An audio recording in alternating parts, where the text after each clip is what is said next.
টাকার পেঁয়াজু পুরি, সবজি খিচুড়ি 10 টাকা, ডালিম চা মাত্র 5 টাকা। 1 টাকাতেই পাওয়া যাচ্ছে পেঁয়াজু, পুরি ও নিমকি। নামমাত্র দামে মিলে খিচুড়ি, বিরিয়ানি সহ অন্যান্য খাবারও। মনে হতে পারে এটা শায়েস্তা খাঁর আমলের কোনো ঘটনা, কিন্তু না। দ্রব্যমূল্যের ঊর্ধ্বগতির এই বাজারে এখনও 1 টাকায় মিলছে মুখরোচক এসব খাবার। 1 টাকা যেখানে কেউ নিতেই চায় না, সেখানে 1 টাকাতেও খাবার পাওয়া যাচ্ছে। অদ্ভুত এই ঘটনাটি রংপুর নগরীর লালবাগ বাজারের। কিন্তু প্রশ্ন উঠতেই পারে, বর্তমান যুগেও 1 টাকাতেই এত কিছু কিভাবে সম্ভব? চলুন জেনে নেওয়া যাক এর পেছনে জড়িয়ে থাকা গল্প ও রহস্য। 1975 সাল, দেশ স্বাধীন হওয়ার পর কেটে গেছে মোটে 3টি বছর। মহান মুক্তিযুদ্ধে অনেক পরিবার শেষ হয়ে গেছে। অনেক মুক্তিযোদ্ধা যুদ্ধ শেষে দেশে ফিরে আর পরিবারের কাউকে খুঁজে পায়নি। যুদ্ধাহত সেই মুক্তিযোদ্ধাদের সম্মান ও খাবারের ব্যবস্থা করতেই 1975 সালের শুরুতে হোটেল চালু করেন রংপুর লালবাজারের এক দেশপ্রেমিক যুবক। সেই সময় 1 পয়সাতেই পাওয়া যেত খাবার। নামবিহীন হোটেলটি দ্রুতই 1 পয়সার হোটেল হিসাবে পরিচিতি লাভ করে। কিন্তু 1 পয়সাতে মানুষদের খাওয়াতে খাওয়াতে একটা সময় নিঃস্ব হতে বসেন হোটেল মালিক শরাফত আলী। হোটেল চালুর 14 বছর পর কুলোতে না পেরে বন্ধ করে দেন হোটেল। 1 বছর বন্ধ থাকার পর আবারও শুরু করেন হোটেল, কিন্তু এবার 1 পয়সা নয়, 1 টাকাতে খাবার বিক্রি শুরু করে দেন। সেই সময় 1 টাকাতেই পেট পুরে খাওয়াতে পারতেন শরাফত আলী।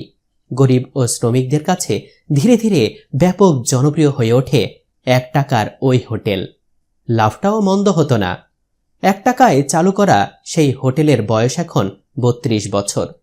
এর মধ্যে অনেক কিছুই বদলে গেছে, কিন্তু নামের প্রতি সার্থকতার মিল ও 3 পুরুষ ধরে এই ঐতিহ্য ধরে রেখে এখনও 1 টাকায় খাবার বিক্রি করছেন শরাফতের নাতি গোলাম রব্বানী।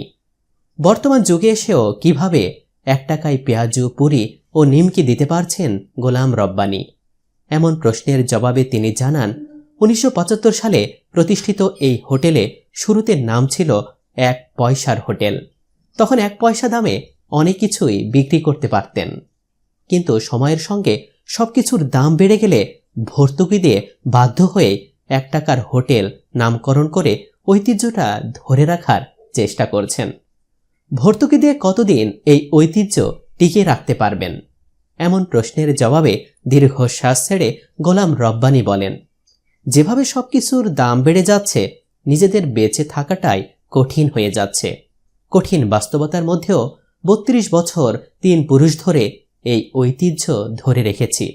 যতদিন বেঁচে আছি চালিয়ে যাব, এমনকি মৃত্যুর পর সন্তানদেরও চালিয়ে যেতে বলবো।